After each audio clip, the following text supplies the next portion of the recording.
리키그 신드롬 중심으로 해서 글루텐 부분을 조금 다룰 수 있도록 그렇게 하겠습니다.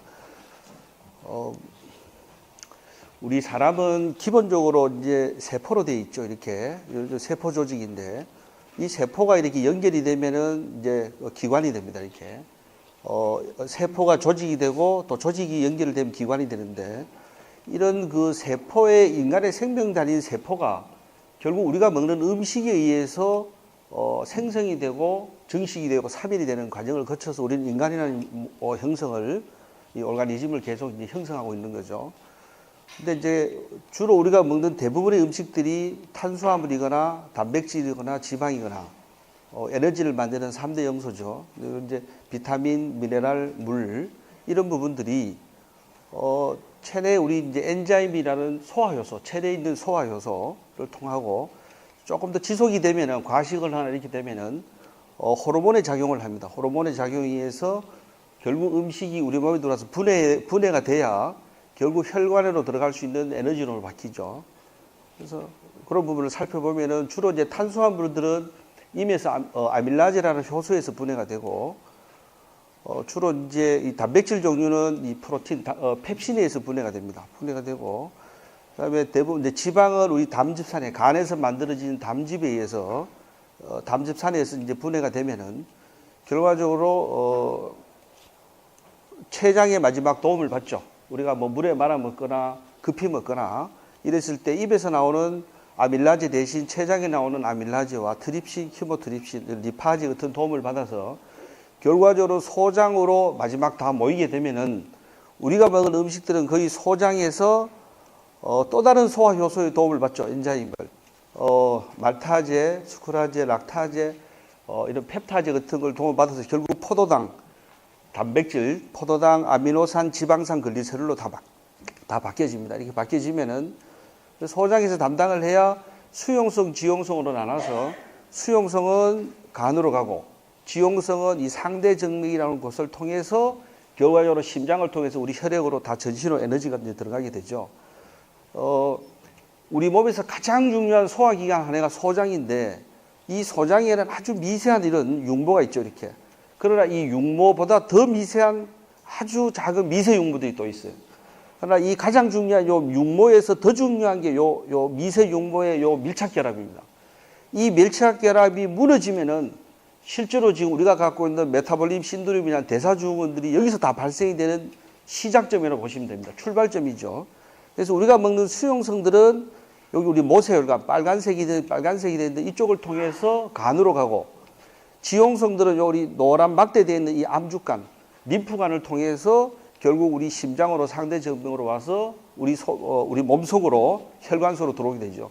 문제는 우리가 이 음식을 먹을 때 이 음식 속에 있는 여러 가지 물질들이 이 밀착 결합을 망가뜨리는 거죠. 융모를 손상시킴으로 해서 문제가 생기는 겁니다. 그래서 이러한 음식들을 지속적으로 복용했을 경우에 이 융모가 작아지거나 융모의 기능을 못했을 경우에는 우리가 먹는 음식의 외독소들이 결과적으로 혈액소로 다 들어올 수밖에 없는 상황이 되는 겁니다.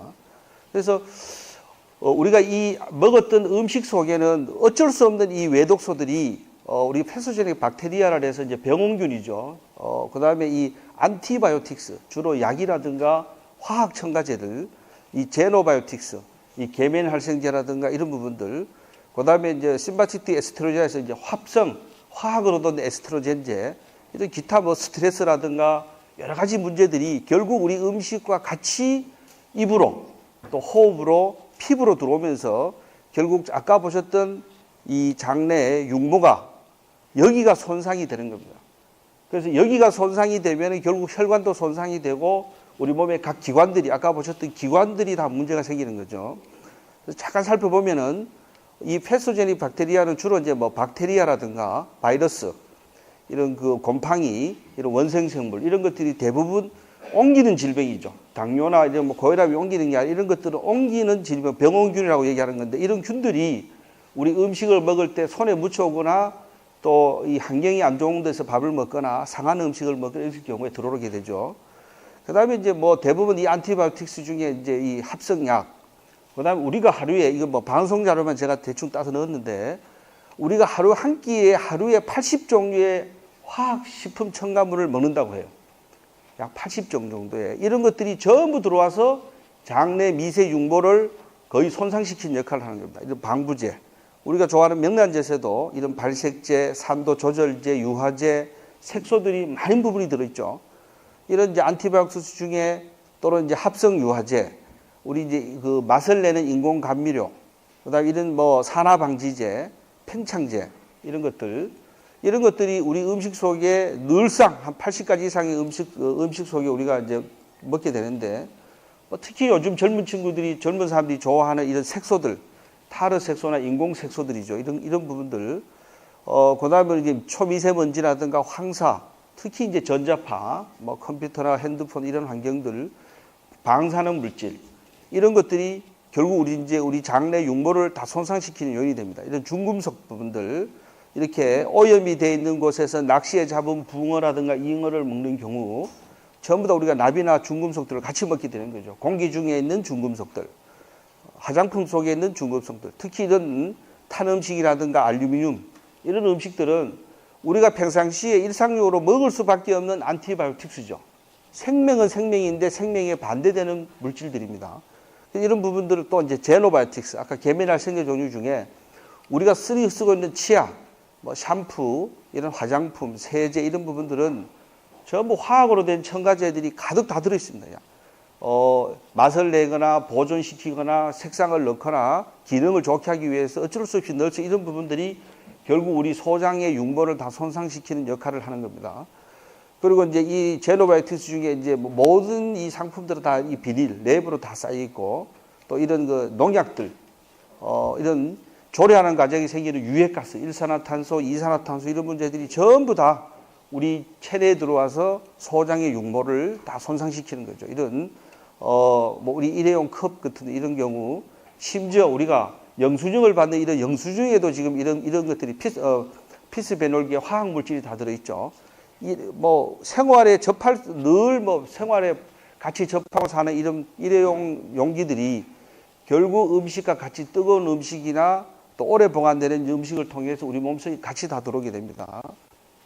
이거는 이제 합성 에스트로겐인데 주로 생리를 조절하거나 또 이제 갱년기에 있는 분들이 자주 먹는 건데 상당히 많이 먹죠.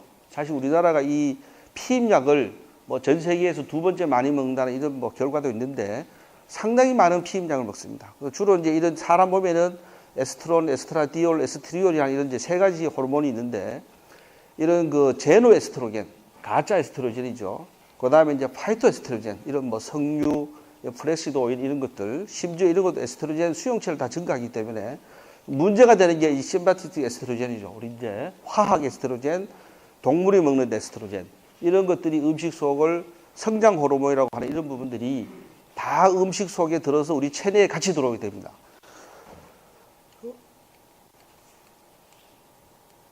자, 그렇다면은 이제 지금 주제로 다룰 이 글루텐, 이 밀가루 속의 이 글루텐은 사실 보리나 밀 이런 곡류에 존재하는 불용성 점성 단백질이죠. 끈적하게 해주는 성분인데, 이 밀가루를 물에 가해서 반죽을 하면은 이 물리적인 운동, 이렇게 계속 이렇게 비비면은 글루테닌과 글루아닌이라는 물질이 서로 결합이 돼서 이것이 탄성력을 나타내죠. 이게 얇은 피막을 형성해 돼서 빵 모양이 만들어지고 국수가 만들어지고 과자가 만들어지는 건데, 이 글루텐의 함량이 얼마냐에 따라서 우리는 강력분, 중력분, 박력분 구분을 합니다. 이렇게 하는데 최근에 들어왔어요. 이 글루텐을 소장의 융모의 기능이 약해지면서 이 글루텐을 분해하지 못하는 현상들이 많이 일어났어요. 이런 부분들이 지금 많은 자료들이 올라오기 때문에 이게 이제 글루텐 불내증이라고 얘기하는 건데, 또는 우리나라는 아직 없다, 지금 몇 명이 나타났다, 미국에는 100명 중에 한 명이다, 심지어 이런 이제 논란들이 많이 있지만은 이 셀리악병이라 해서 결과적으로 이 소장의 융모가 소실되거나 변형이 돼서 염증을 일으켜서 흡수장애로 고통을 받는 환자들이죠. 이런 문제들이 결국 우리가 일상생활에 쌀만큼 많이 먹는 밀가루에도 이런 부분들이 항원이 있다, 이런 문제들입니다. 그래서 너무나 즐겨 먹는 음식이죠. 이런 음식들 일주일에 몇 번은 저도 먹는 음식인데 피할 수 없는 음식이죠. 이런 음식이나 또 젊은 친구들이 너무 좋아하는 이런 음식들, 파스타 종류들, 또 이런 뭐 비빔국수라든가 이런 종류들, 뭐 자장면, 이런 뭐 짬뽕, 뭐 다 좋아하는 음식들이죠. 이 안에 전부 다 밀가루로 결국 면을 만들고 과자를 만들고 빵을 만드는 과정에서 전부 다 글루텐이 들어갈 수밖에 없죠. 그래서 이런 부분들, 냉면 같은 거, 이런 만두, 그다음에 이런 뭐 우리 국민들이 다 먹는 이런 부침 종류들, 이런 뭐 피자, 예, 이런 뭐 샌드위치, 우리가 지금 이제 뭐 밥 대신 더 많이 먹는 샌드위치를 많이 먹죠. 예, 샌드위치, 생일 케이크, 이런 도너츠 종류들, 빵 종류들, 예, 이런 과자 종류들, 이런 부분들에 글루텐이 다 들어있죠. 문제는 우리가 가장 정상적인 이 소장에 있는 장내 미생물은 제가 늘 뭐 이렇게 학교에서나 또 강의를 할 때 85대 15라는 좋은 균, 저기서 유익균이 이 박테리오 데테스라는 이 균이 85%가 유지가 돼야 됩니다. 그리고 이 퍼미쿠테스라는 유해균들의 집단들이 한 15% 정도 유지가 되면은 가장 이상적인 장내 흡수, 아까 말했던 분해를 하고 흡수를 하고 소화하는 과정에서 가장 이상적인 균형이 85대 15인데 이 균형들이 아까 보셨던 이런 안티바이오틱스, 제노바이오틱스, 제노에스트로겐 이런 걸로 통해서 이게 무너진다는 거죠. 이렇게 무너지고 나면은 실제로 우리 몸에 있는 이 좋은 균들이 변화가 일어나는 겁니다. 장내에서. 이런 미생물의 군집들이 나쁜 균으로 옮겨가게 되는 거죠. 이렇게 옮겨가게 되면 이게 우리가 디스바이오시스라는 이런 상당한 이제 질병을 일으키기 시작한 전 단계로 돌아가는 겁니다. 이게. 그래서 디스바이오시스가 시작이 되면은 여기 이제 아까 보셨던 장내 육모를 두 가지 모양으로 그린 거예요. 이쪽은 아주 이렇게 치밀하게 돼 있죠. 이게 육모가 이렇게 반듯하면서 치밀하면서 사실 요 끈으로 묶어진 요것들이 전부 다 유익균들이에요. 좋은 균들이 요걸 다 밀착결합을 묶어주고 이렇게 총총이 돼 있으면은 이쪽으로 독소가 들어와도 들어올 수가 없죠.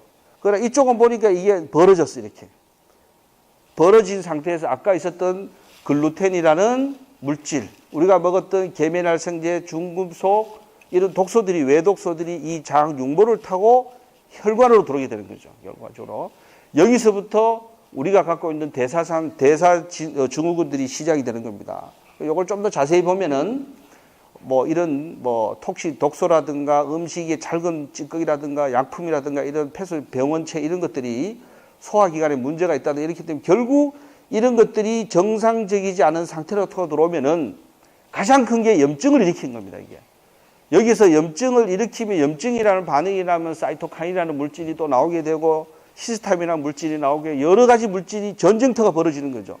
이 장에서 전쟁이 벌어지면 가장 먼저 일어나는 게 음식 알러지예요. 이렇게 음식 알러지가 일어나면서 당뇨, 비만, 고혈압, 고지혈증이 시작되는 겁니다. 그리고 이뮤 시스템, 이 면역계가 무너지기 시작하는 거죠.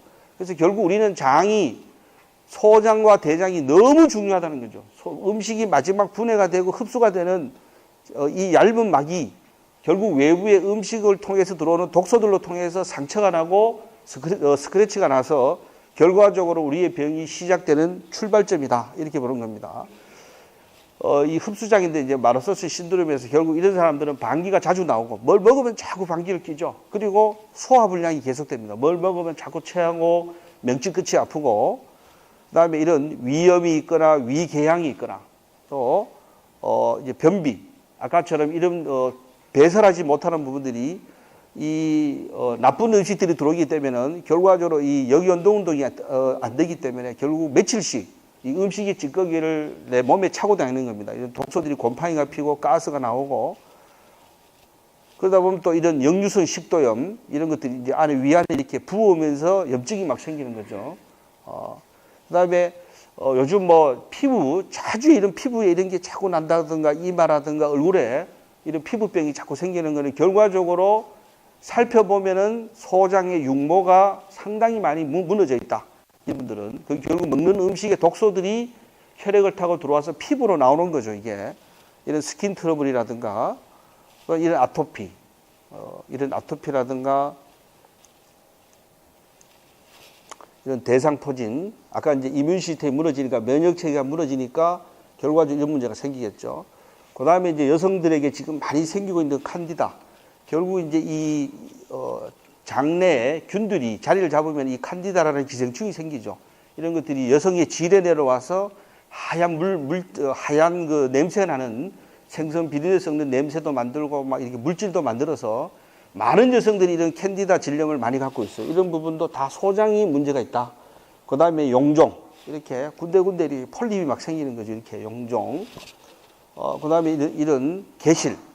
이렇게 장이 불룩불룩 이렇게 이제 포도알처럼 변화가 생기죠. 그러다 보면 결국 밖에서 보면 이렇지만 안에서 보면 이런 볼록볼록한 부분에 이런 변들이 차여가지고 결국 캔디다라는 또 질병을 또 만들어내죠. 이렇게.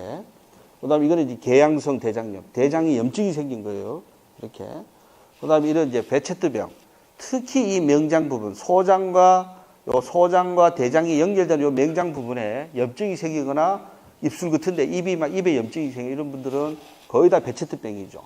이런 부분들. 그 다음에 무좀, 아주 심각한 이런 발톱이라든가 이런 무좀을 다 끼고 사는 사람들, 당뇨, 이 습진, 이런 습진이 계속 생긴 사람들, 이건 이제 당뇨죠. 초기 당뇨에서 조금 진행된 단계인데, 당뇨. 그 다음에 이제 하이퍼텐션, 고혈압, 고혈압. 그 다음에 이제 고지혈증, 동맥경화, 이 혈관이 이제 끈적끈적해질 수밖에 없죠. 이런 문제들.